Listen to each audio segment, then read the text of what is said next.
دیکھیں یہ صرف ایک دن کا مارچ نہیں ہے، آزادی مارچ یہ ایک تحریک ہے بنیادی طور پر، جو 27 اکتوبر کو کراچی سے روانہ ہوا ہے مولانا فضل الرحمن صاحب کی قیادت میں، اور یہاں آ کے ایک بہت بڑا جلسہ عام ہوگا۔ پھر اس میں قائدین، اس وقت تو 9 جماعتیں جو ہے وہ متحدہ پوزیشن کے ساتھ ساتھ ہیں، تو یہ قائدین پھر مل کے آئندہ کا لائے عمل دیں گے کہ مزید ہم نے کیا کرنا ہے۔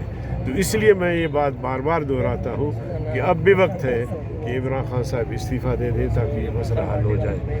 اگر لبنان کا وزیر اعظم احتجاج کے نتیجے میں استعفیٰ دے دیتا ہے، اگر برطانیہ کا وزیر اعظم مڈ ٹرم الیکشن کروا سکتا ہے، تو عمران خان کو کیا مشکل ہے کہ پوری قوم، اکیلے ہم ہوتے جمعیت علماء اسلام والے تو بھی ٹھیک، پوری قوم، تمام سیاسی جماعتیں، تاجر برادری، ٹیچر، ڈاکٹرز، زندگی کے جس شعبے سے بھی تعلق رکھتے لوگ، سب کو سب سراپا احتجاج ہے۔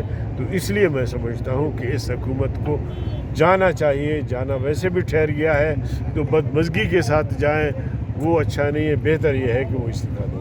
حکومت نے مذاکرات کے لیے کمیٹی تشکیل کی اور سب سے پہلے انہوں نے مجھ سے رابطہ کیا، اور انہوں نے ایک موقف اختیار کیا کہ ہم سب سے پہلے جمعیت علماء اسلام سے ملنا چاہتے ہیں اور اس کے بعد تمام اپوزیشن کی جماعتوں سے ملنا چاہتے ہیں۔ تو میں نے کہا کہ میں اس وقت اس پوزیشن میں نہیں ہوں، میں اپنی قیادت سے مشورہ کر کے پھر میں آپ سے بات کرنا چاہوں گا۔ تو چیئرمین سینٹ کو میں نے یہ جواب دیا اور میں نے اپنی قیادت سے بات کی، انہوں نے مجھے اختیار دیا کہ آپ کے ساتھ آئیں۔ ہمارا موقف بڑا واضح ہے کہ عمران خان کے استعفے کے بغیر یہ مسئلہ حل نہیں ہوگا۔ اس واضح موقف کے باوجود اگر وہ آپ سے ملنا چاہتے ہیں بسم اللہ۔ پھر ہمارے دوست جماعت مسلم لیگ نون اور پیپلز پارٹی کے دوستوں کے فون آئے کہ جی اگر وہ ملنا چاہتے ہیں تو پھر رہبر کمیٹی سے ملے، اس کمیٹی میں تمام جماعتوں کی نمائندگی شامل ہے۔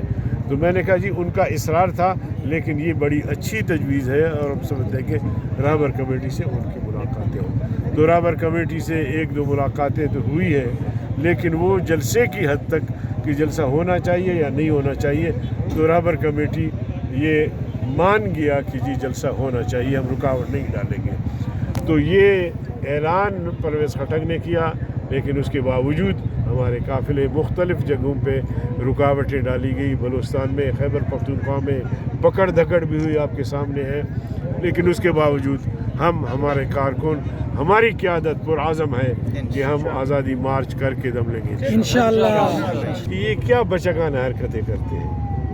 میاں نواز شریف کو جو ہے وہ اقامے بھی سزا دے رہے ہیں، حافظ عبداللہ کو کہتے ہیں وہ منسٹر رہا، سینیٹر رہا، الیکشن میں حصہ لیتے رہے، اور اس کا بیٹا فوج میں ہے، والد صاحب ان کا جو ہے وہ چمن میں اور وہیں فوت ہوئے، اور سزا دے رہے ہیں کس بات کی کہ یہ پاکستانی نہیں ہے۔ تو مطلب یہ شرم کی بات ہے۔ دیکھیے اس طرح کی گھٹیا حرکتیں، اور ان لوگوں سے یقین جانیے کہ یہ توقع کی جا سکتی ہے۔ کنٹینر رکھے ہمارے راستے بند کر دیے، یعنی یو ٹرن خان تو بلا وجہ تو مشہور نہیں ہے، you turn Khan container Khan ہونا چاہیے۔